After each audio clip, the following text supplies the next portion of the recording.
story with Gibran Qureshi.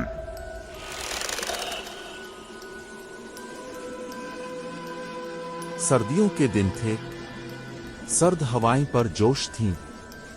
एक जमाने में शहर के किनारे पर एक पुराना बोसीदा मकान खड़ा था। इसकी खिड़कियां बिखरी हुई थीं, उनका रंग हल्का पड़ चुका था और एक खौफनाक तारीख उसकी दीवारों से चिमट गई थी।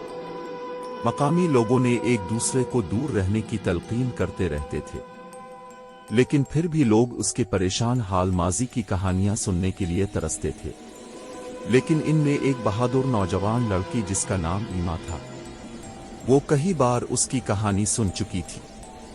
इस बार उसने मकान के अंदर के हौलनाक दहशत को खोलने के लिए पुरज़्म हुई। उसने अंदर एक रात गुजारने का फैसला कर लिया। जैसे ही सूरज रफ्ता रफ्ता नीचे डूब रहा था, ईमा इस मकान में जाने के लिए पुरअज़्म हुई।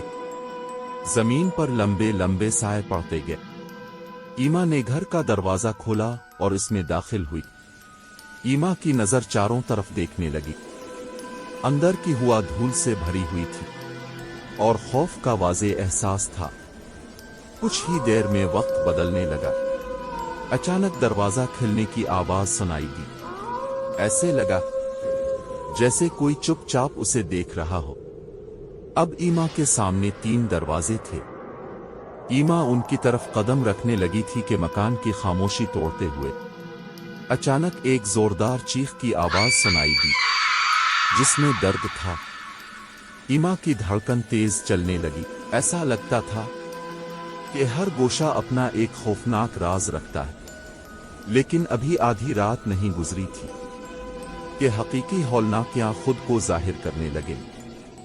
दरवाजे अपनी मर्जी से बंद हो गए। खाली दालानों में इंसुने कदमों की गूंज और ठंडी आवाजों ने तंबी के अल्फाज सरगोशी करने लगे। सच्चाई से पर्दा उठाने के लिए बेचैन थी और आसिब ने घर की तारीख में गहराई तक रसाई हासिल की। उन्होंने इसकी दीवारों के अंदर सानिहा, गद्दारी और नाकाबिल बयान कार्रवाइयों की कहानियां दरियाफ्त की। लेकिन उन्होंने जितना ज्यादा सीखा, इतना ही घर वापस लड़ने लगता, गोया अपने राजों को छोड़ने को तैयार नहीं था। जैसे जैसे रात बढ़ती गई, जिंदा और मुर्दा के दरमियान की हद गहरी होती गई और ईमा ने खुद को बका की एक खौफनाक जंग में बंद पाया। चमकती हुई मोमबत्ती की रोशनी में साए रक्स कर रहे थे और अंधेरों से खौफनाक शक्लें निकल रही थीं। उनकी आहें और मुस्कुराहटें खाली हाल में गूंज रही थीं। अचानक एक आवाज सुनाई दी, बस अब। ईमा, तुम यहाँ क्यों आई हो? तुम यहाँ के राजों को कभी भी नहीं पा सकती। अगर अपनी सलामती चाहती हो तो जब सुबह की नीली रोशनी अंधेरों को चीर दे, तब यहाँ से चली जाना। इसके बाद हम भी तुम्हें बचा नहीं पाएंगे। ऐसा लगता था कि तमाम उम्मीदें खत्म हो गई हैं। सुबह की पहली रोशनी ने अंधेरे को चीरकर अंधेरे को दूर कर दिया और ईमा को घर की खौफनाक गिरफ्त से आजाद कर दिया। लेकिन इसके पीछे भी एक राज छुपा था।